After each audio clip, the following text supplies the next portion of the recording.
You're back with The Nation, and the opposition MPs who have been driving the attacks on the government over the surveillance of Fairfax journalist Andrea Vance. First, we're going to speak with Green Party co-leader Dr Russell Norman. He joins us from Wellington. Good morning, Dr Norman. Thanks for joining us this morning. Good morning, Rachel. Imagine you had a bit of reading overnight, 130 pages of emails from between the Henry Inquiry, Parliamentary Service and the DPMC. What did you find in those emails of interest to you?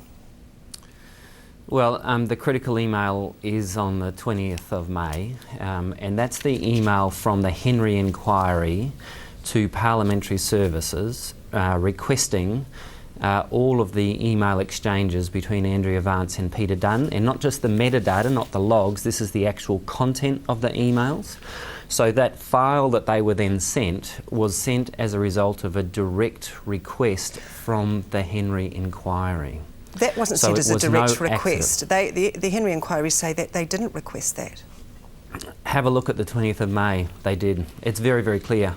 Why that's important is that, like you said in the intro, on the 9th of May, the Prime Minister's Chief of Staff sends an email to Parliamentary Service and says, I'm authorising you, effectively, to hand over any other relevant information requested. Right? So anything that's requested by the Henry Inquiry, the Chief of Staff is saying hand it over. Then on the 20th of May, the Henry Inquiry says we want the content of all the emails between Andrea.Vance at fairfaxmedia.co.nz and Peter Dunn. So that's what they went after. But can you point to an email from David Henry, Wayne Eagleson or the Parliamentary Service that sets out with intent to deprive someone of their right to privacy?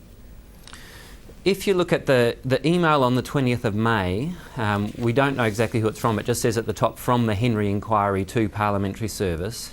That email says we are requesting the content of all the email traffic between Andrea Vance and Peter Dunn over those specified dates. It is a very direct and specific request for those emails, for the content of those emails. And also there's a lot of the exchange between all those emails is seeking clarification.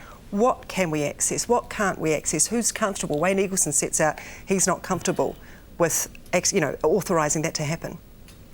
That's not right. So Wayne Eagleson intervenes after they have already received the data set from Parliamentary Services and tried to open it. So they send the request on the 20th of May with the authority of Wayne Eagleson saying we want these emails between Andrea Vance and Peter Dunn, the content, not the logs, the content. They get the file back with the content in it. They attempt to open it. They can't because they don't apparently have the capacity to do that. After that, then there starts to be some intervention about whether they should even have this information. But the key point is that the Prime Minister's Chief of Staff authorised the Henry Inquiry to get all of the emails between Peter Dunn and Andrea Vance.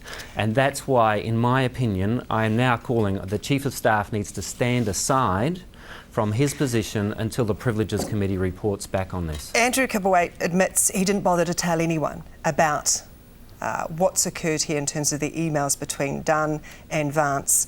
Why do you think that was? It's a very good question. So he's the head of the Department of Prime Minister and Cabinet. Why that's important is that they have seconded someone to help the Henry Inquiry, right, who's assisting. This person knows that they have received the full email content between Peter Dunn and Andrea Vance and has passed it up the chain to Kibblewhite. Kibblewhite then apparently does not tell the Prime Minister. So the Prime Minister misleads the country repeatedly and says we never had the content of the emails between Peter Dunn and Andrea Vance. In fact, they did. And so the question is, why did Kibblewhite never tell the Prime Minister? I don't know the answer to that question, but the key thing is who authorised the Henry Inquiry to get this information? It was the Prime Minister's Chief of Staff in the email of May the 9th, and that's why he is responsible for the fact that they accessed these emails they should never have had. The Greens are making much of this big political issue. What do you want now? Well, I mean, you know, we've done hundreds of written parliamentary questions to slowly work our way through this, and obviously we've been resisted at every step.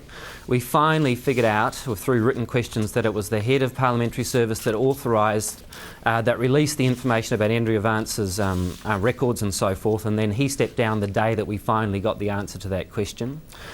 We also laid the complaint with the Privileges Committee, and now the Privileges Committee is going to do an inquiry into this, and I think that's very important. The thing in the long run, what we need out of it is some very clear guidance about the constitutional separation between the executive branch of government, the Prime Minister's office, and Parliament. John Key does not have the right to read my emails. That's a very important constitutional distinction. There's also a very important constitutional distinction between the government and the media. John Key does not have the right to read Andrea Vance's emails, to get into her phone logs, to track her movements around the complex. Now, if you like, that is the important constitutional principles we need to establish in the looking forward, but what we need to do also is find who is accountable for what has happened now. Okay. We've got so far with this, and what it means now is that the Prime Minister's Chief of Staff does need to step aside until the Privileges Committee reports back. OK, Dr Russell Norman, Green Party co-leader, thank you.